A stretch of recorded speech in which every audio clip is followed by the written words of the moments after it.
দেখো বন্ধুরা, বাবা আজ কত বড় বড় চিংড়ি মাছ এনেছে। এই চিংড়ি মাছগুলো আমি এখন ভালোভাবে কেটে নেব। এই এখন বাইরে বসে কাটছি। তো চলো, গুড মর্নিং বন্ধুরা, তোমরা সবাই কেমন আছো? আশা করি তোমরা সবাই খুব ভালো আছো। আমিও খুব ভালো আছি। এই বাইরে মেয়ে বসে আছে, আমার চিংড়ি মাছ ছাড়ানো দেখছে, আমিও চিংড়ি মাছ ছাড়াচ্ছি। এখন বাজে ওই সকাল 9টা মতো। তো চলো, সমস্ত চিংড়ি মাছটা আমি ভালো করে ছাড়িয়ে নিই। আজকে টাইটেল দেখে বুঝে গেছো আজকে আমি চিংড়ি মাছের কী রেসিপি বানাতে চলেছি। এটা আমার মায়ের থেকে শেখা চিংড়ির মালাইকারি। তো চলো, সব চিংড়ি মাছগুলো আমি ভালো করে ছাড়িয়ে নিয়েছি। তো চলো, রেসিপিটা আমি শুরু করে দিই। চিংড়ি মাছে আমি নুন হলুদ দিয়ে দিয়েছি। এই চিংড়ি মাছগুলোকে আমি ভালো করে মাখিয়ে নেব, যাতে সমস্ত চিংড়ি মাছের গায়ে নুন হলুদটা ভালোভাবে মিশে যায়। এখানে একটা কড়াইতে আমি জলটা ভালো করে গরম করতে দিয়ে দিয়েছি। জলটা বেশ ভালো মতো গরম হয়ে গেছে। এর মধ্যে আমি নারকেল কুড়িয়ে রেখেছিলাম, কোড়ানো নারকেলগুলো আমি এর মধ্যে দিয়ে দেব। আমি একটা নারকেল, বড় একটা নারকেল নিয়েছিলাম, সেটা পুরোটা কুড়িয়েছি, কুড়িয়ে এর মধ্যে দিচ্ছি। আমি 500 গ্রাম মতো চিংড়ি মাছ নিয়েছিলাম, তার মধ্যে একটা নারকেল অবশ্যই রাখবে। এরপর আমি একটা মিক্সার গ্রাইন্ডার নেব। মিক্সার গ্রাইন্ডারের মধ্যে আমি আদা, রসুন আর এই যে পেঁয়াজ কুচানোগুলো দেখছো, এগুলো সব দিয়ে একটা সুন্দরভাবে পেস্ট বানিয়ে নেব। তো চলো, পেস্টটা তাহলে ভালোভাবে আমি করে নিই, তারপরে তোমাদের দেখাচ্ছি কেমন কতটা মিহি করে আমি পেস্ট দিলাম। আর এর মধ্যে আমি দিয়ে দেবো হচ্ছে এলাচ। এলাচ দিতে হবে, একটু ফেরে ফেরে দিয়ে দিলেই হবে। তো সমস্ত কিছুটা আমি ভালো করে পেস্ট করে নেব। এই দেখো, আমি ভালোভাবে পেস্টটা তৈরি করে নিয়েছি। দেখো, এটা পুরো তৈরি হয়ে গেছে। একটু পরে এটাকে আমি নামিয়ে দেব, নামিয়ে ঠান্ডা করতে দেব। তো চলো, ভালো করে এটাকে নামিয়ে আমি ঠান্ডা করে নিই। এখানে আমি হাই ফ্লেমে কড়াইটাকে চাপিয়ে দিয়েছি। কড়াইটা ভালোভাবে গরম হলে এখানে আমি সর্ষের তেল ঢেলে দেব। অল্প পরিমাণে আমি সর্ষের তেল দেব, এখন যেহেতু খুব গরম পড়েছে। কম তেলেই আমাদের রান্না খাওয়াটা খুব উপকার, তাই আমি কম তেলেই তোমাদের পুরো রেসিপিটা করে দেখাবো। কড়াইতে আমি নুন হলুদ মাখিয়ে রাখা ছোট ছোট করে আলু কেটে রেখেছিলাম আগের থেকে, সেগুলোকে দিয়ে দেব। আর খুব ভালোভাবে নেড়ে ছেড়ে এগুলোকে ভেজে নেব। তো চলো, আমার আলুগুলো ভাজা হয়ে গেছে। তো এরপরে আমি আলুগুলো সমস্তটা ভালো করে তুলে নেব। নুন হলুদ মাখিয়ে রাখা চিংড়ি মাছগুলো ওই একই তেলে আমি দিয়ে দিলাম। এবার এগুলোকে আমি হালকা ভেজে নেব, বেশি ভাজবো না, যেহেতু চিংড়ি মালাইকারি হবে। তো চলো, এগুলোকে ভালো করে ভেজে নিই। এগুলো সেম প্রসেসে ভাজা হয়ে গেলে আমি আবারও তুলে রেখে দেব। দিয়ে দেব ওই একই তেলে, আমি যেই তেলে আমি চিংড়ি মাছটা ভেজেছিলাম, গোটা জিরে আমি ভালো করে দিয়ে দেব। এরপরে আমি দেব হচ্ছে শুকনো লঙ্কা, শুকনো লঙ্কাটাও দিয়ে দেব।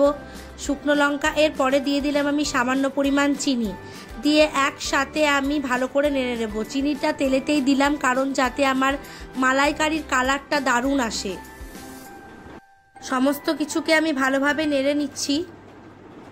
সমস্ত কিছু হালকা নেড়ে নেওয়ার পরে যে পেস্টটা আমি বানিয়ে রেখেছিলাম, আদা, রসুন, এলাচ আর পেঁয়াজের পেস্টটা ভালোভাবে মিহি করে বেটে নিয়েছিলাম, সেই পেস্টটা আমি দিয়ে দেবো। এই পেস্টটা দিয়ে দেওয়ার পরে খুন্তির সাহায্যে ভালোভাবে এই মশলাটাকে আমি কষিয়ে নেব। দিয়ে দিলাম আমি কাশ্মীরি রেড চিলি পাউডার। এটা পুরোপুরি অপশনাল, আপনারা দিতেও পারেন, না চাইলে না দেবেন। তবে আমি একটু হালকা কালারটা যাতে দেখতে ভালো হয় সেই জন্যই আমি দিয়েছি। আর সামান্য একটু একটা গরম মশলার আমার প্যাকেট পড়েছিল, সামান্য 1 চিমটে ছিল। ওটা তো এমনি এমনি ফেলে দেবো না, তাই একটুখানি ওটা ছিল বলে ওটাও একটু এর মধ্যে দিয়ে দিলাম। এরপরে আমি দেবো জিরে ধুনো আমার একসাথে পেস্ট করা ছিল, হালকা কড়াইতে নেড়ে ওটাকে আমি পেস্ট করে অলরেডি দিয়ে দিয়েছিলাম, রেখে দিয়েছিলাম। ওই পেস্টটাই আমি এর মধ্যে দিয়ে দেবো। দিয়ে ভালো করে আবার সুন্দর করে নেড়ে চেড়ে ভালো করে এই জিনিসটাকে আমি কষিয়ে নেব। আমি দিয়ে দিলাম হলুদ গুঁড়ো আর দিয়ে দেব স্বাদ মতো নুন। সমস্ত কিছু দিয়ে আমি ভালো করে আবারও কষিয়ে নেব। ভালো করে কষাতে হবে, মশলাটা যত কষাবেন তারপরে দেখবেন একটা হালকা হালকা তেল ছাড়বে। সেই তেল ছাড়া অবধি মশলাটাকে ভালো করে খুন্তি দিয়ে নেড়ে চেড়ে কষতে হবে, তবেই কিন্তু মালাইকারির টেস্টটা ভালোভাবে পাওয়া যাবে। এই নারকেলের দুধটা আমার ঠান্ডা হয়ে গেছে। এবার এটা আমি ঢেলে দিলাম একটা ছাঁকনিতে। এইভাবে একটা বাটি নিয়ে তার উপর ছাঁকনি নেবেন, দিয়ে ঢেলে দেবেন। ঢেলে দেওয়ার পরে এটা হাত দিয়ে ভালো করে আমি চটকাবো। চটকে চটকে নারকেলের দুধটা বার করব। এইভাবে চটকে চটকে নিলে নারকেলের দুধটা খুব ভালোভাবে সহজে বেরিয়ে যায় আর খেতেও ভালো হয়। হাত দিয়ে চটকাবেন, মিক্সার গ্রাইন্ডারে দিলে টেস্টটা ভালো হয় না।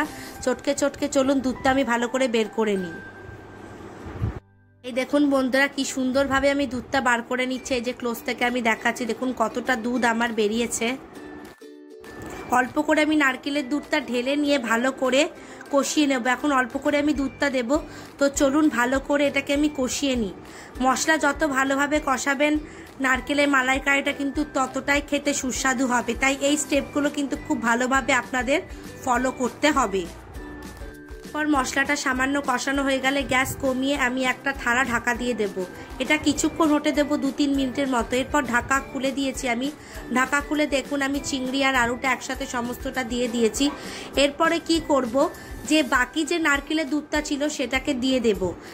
দিয়ে ভালো করে আবারও নাড়িয়ে নেব। নাড়িয়ে চাড়িয়ে নিয়ে এটাকে ভালো করে ফুটতে দেব। একদম টকবগিয়ে যখন এটা ফুটবে তখন আমি গ্যাসটা আবার কমিয়ে দেব। কমিয়ে দেওয়ার পরে আবার ঢাকা দিয়ে দেব। এটা আমি হতে দেব প্রায় 5 মিনিটের মতো। ঢাকনাটা আমি খুলে দিয়েছি আর দিয়ে দিয়েছি আমি এর মধ্যে গরম মশলার গুঁড়ো।